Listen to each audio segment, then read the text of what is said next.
How's your relationship with Dana now? I don't talk to him much. Him and my manager are really close friends, and every now and then, if they're on FaceTime and see me, he'll say what's up. But he always remind me of that movie I did. You know, that's when our relationship went more south. I took a movie over a fight one time. Which movie? 18. Wait, that movie made you a household name. Uh, Come on. I lost money doing that movie, to be honest. What do you mean?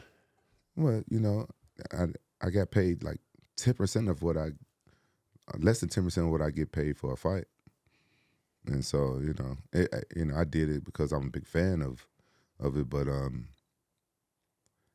I like doing movies. I'm a big kid, and I was hoping to get more movie roles after that. And all I can say about that is that the manager I had at the time was a fucking idiot, and he thought it was a good idea to sign with the same agency that represented the UFC. And I didn't get any more movie offers. Wow. So that's all I'm going to say. So you did a movie with Liam Neeson and Bradley Cooper. You're playing the role that Mr. T made famous on the TV show. That seems like a good reason to turn down a fight. Yeah. I turned down a fight, but it was a big fight. It was a fight with Rashad Evans in my hometown. That was the rematch. No, that was the first time. Me and him, first time, okay. Yeah, him and I, we had never fought, but we was coaches against each other on the Ultimate Fighter. Right. Yeah, and that was the toughest decision I ever had to make in my career, because I really wanted to fight in Memphis, in my hometown, and I really feel like if I would have fought Rashad at that time, so I would have hurt his feelings bad. I would have beat him up. Just being there in my hometown. And, I always wanted to fight in my hometown. Do you still feel like years later that was a bad decision?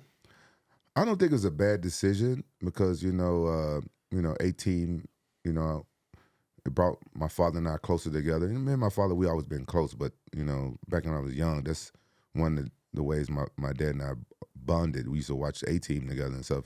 And I'm a weird guy. I've never been a real big fan of anybody, but I've always been a big fan of the A-Team and Mr. T. I was like one of his biggest fans.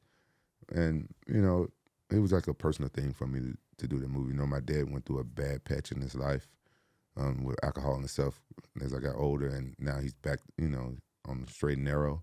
And so I brought him out to the set, and he got to be a big kid and stuff like that. And, it was good bonding for my dad. And my dad, he talks about it's one of the best times he ever had, because he never been to Canada. He never been nowhere. And he get to be on the set and see the A-Team movie and stuff like that. And my dad had a great time, so I wouldn't trade that for the world. You still get residual checks from that movie? Yeah, but it ain't shit. I get residual checks, and I be looking at them like, man, this not even worth putting in my bank. What are they, like $10? Nah, shit, I put $10 in my bank. Sometimes it be like 10 cents. No way. It'd be like 50 cents, $1.50. Sometimes every now and then it'd be like a couple $100, $500. Yeah. Sometimes it did great on TV. Yeah. Yeah, but I don't think my residual deal was really good. I think the management that negotiated that deal for me, I think they just knew that was going to make me a star, so they were just trying to get me out there. Yeah. So they did like a real crappy deal, like the movie. I would have done the movie for free. I'm not all about money, that's the last thing I really care about. I know you need it, but I'm not really motivated by money. I would have done the movie for free, but that media tour.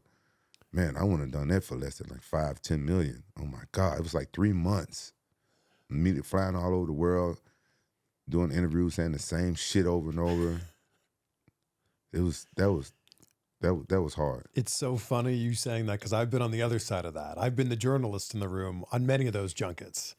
And it's funny because you might be interview number 47 of 65 that they're doing that day.